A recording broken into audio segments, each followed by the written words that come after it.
back to Box Office Maniacs. And, oh, hang on. Phone's ringing.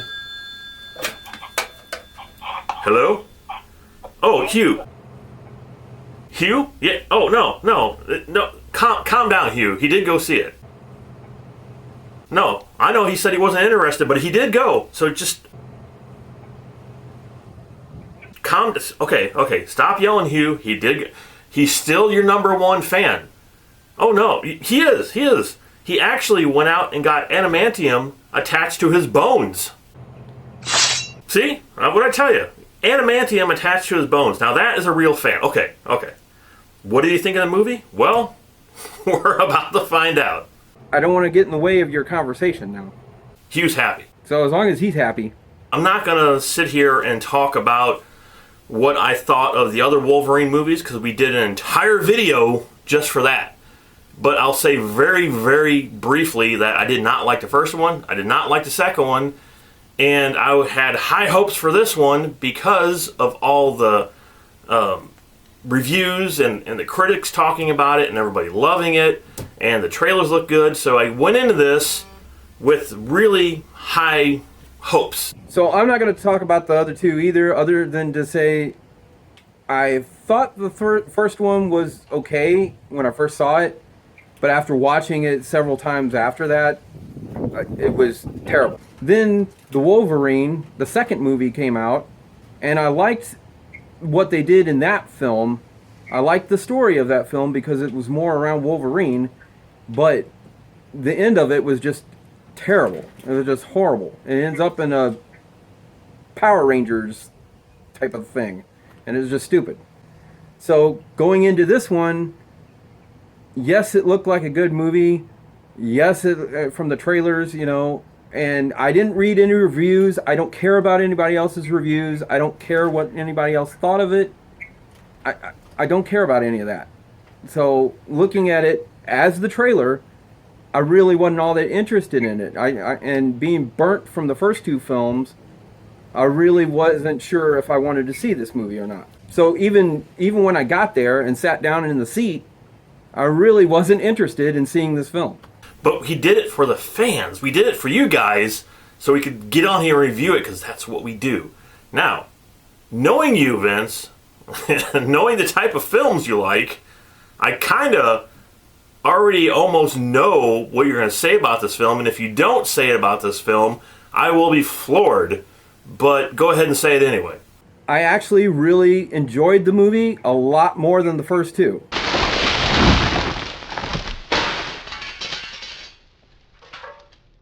So I liked it because it was dirty, it was gritty, it was bloody, it was different from the other ones, it had a good story, the acting was good, so I really enjoyed it. I enjoyed it a lot more than I thought I was going to. Wow, so I thought the first thing that was going to come out of your mouth was, oh my God, this movie was boring. That's what I thought you were going to say. No, it wasn't boring. You and I are going to be good friends. I try to stay away from this stuff too, but after I went to go see it, I knew at least 6 people who went to go see it, and they're all asking me, what'd you think? What'd you think? What'd you think? And, I'm going to tell you what I thought of it, but all of them thought, oh man, it was so slow. It was so boring. It was just, there was nothing to it. But, Vince, that's not this movie. This is not the Avengers. This is not Guardians of the Galaxy. I mean, this is like what you just said, a very dark, gripping, bloody drama that happens to have a superhero in it. That's what this movie is. There's other superhero films that have plenty of drama in them. They just don't dwell on the drama like they did with this one. This one, that was the big hook with this movie. Well, here's a character that is just amazingly acted by Hugh Jackman, let me say. I mean, he just nailed it. I mean, you couldn't ask for anything better here. Now, you were talking about in the trailer talk that we did that they're talking about Hugh Jackman getting an Oscar and that this was going to be Oscar-worthy material and all of that. I wouldn't say that. I absolutely would, Vince. I think this is Hugh Jackman's best role he's ever had, and this is the type of film that the Oscars love. It's not a superhero film. It's a superhero film for people who don't like superheroes, basically. It's a I keep saying it, it's a drama, and that's what the Academy loves. But the only problem with it is, he probably won't get an Oscar just for the simple fact it's come out so early in the year. And a lot of the times, movies that come out this early are forgotten about, by the time the Oscars come around. That's the problem with it. That is the problem. That is the big problem with this, is that it's not only that it's during this time of the year, it's also, it made $85 million already. It's a sequel. It's a spin-off. It's a superhero film, whether you want to call it that or not. That's the way the Academy looks at it.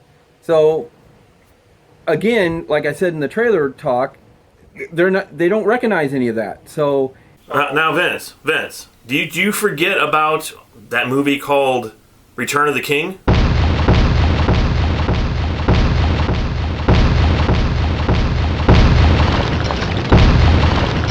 It's not going to get recognized. Yeah, Return of the King made billions of dollars. It was about sorcerers. It was a sequel from a sequel from a sequel, and it won everything, Vince. So it just depends on what they're looking for.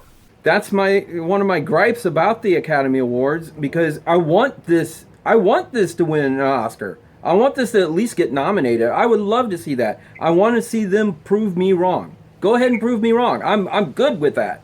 I want them to prove me wrong. Go ahead. Tell me I'm an idiot and show it to me, Patrick Stewart, come on. I mean, again, phenomenal. I mean, he was just... It was heart-wrenching to watch his performance, just like Hugh Jackman, because, again, here are people who are literally at the end of their life. And what you're watching. You realize what you're watching here is someone who's just kind of deteriorating watching it. And it was an incredible performance. Just amazing. I said at the beginning of this review, I loved all the acting. Everybody did a fantastic job. I'm great with that. And like I said, I would love to see them win Oscars out of it. I really would. But I don't think it's going to happen because I don't trust the Academy in it. That's what I'm getting at. That's what I want to clarify. Got to focus on the movie here. That's what I'm telling you about the movie. And Professor X, to see him at that age, it was just... I mean, I can't say enough about the acting in this film from everybody. And the thing is, when I'm watching this film, I felt like Wolverine, because that's how I feel. I go to work and I get home and I'm exhausted. I'm broken and I'm in pain constantly. And I really associated myself with that character a lot when I was watching that movie. Well, that's a good thing, because that's what the movie's supposed to do. It's supposed to give you the feel of what the character's feeling. You can see yourself in the movie, or you can see yourself through that character. And the story here was amazing. I mean, again, I sat there just like, wow, this is incredible what they're doing here. And it takes place in the future. I think, what was it, 2029 or 2020 or something? 2029. It wouldn't be 2020. That's next year. And that's not next year. It's 2017, Vince. Oh.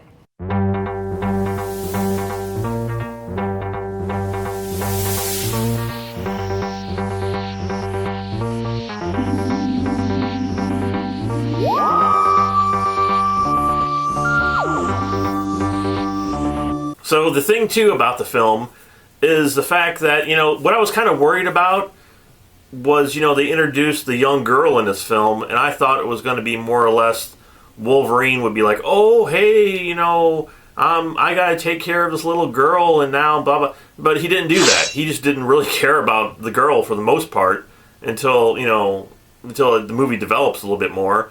And I love that fact. I love that fact, too. He just didn't like, oh, yeah, the little girl, I got to help. And he didn't do any of that. Well, it was more or less he had to try to protect her. He was into situations where he had to do it. It was like he felt a need to do it. So it wasn't No, it wasn't him gushing over it like all of a sudden. Yeah, I'm the big protector. It was more or less, well, what am I gonna do? I can't let them do this, and I can't let them hurt her, and I can't let them, So he had to do it. Yeah, but I mean, as a character of Wolverine, he doesn't like kids usually, as you could seen in the other movies, and I'm glad they kind of stuck to his character there and didn't have him sort of be like instant, guardian over this person and all that kind of stuff. Out of the X-Men films and out of the Wolverine films, this Wolverine series, this is the best Wolverine movie ever. I loved it. I thought it was outstanding. There's a lot of emotional scenes in here. I even got choked up a couple times watching this movie, Vince. For Logan, a film that I really wasn't that interested in seeing and was pleasantly surprised with because it did turn out to be a really good film, I would give it a 5 out of 5.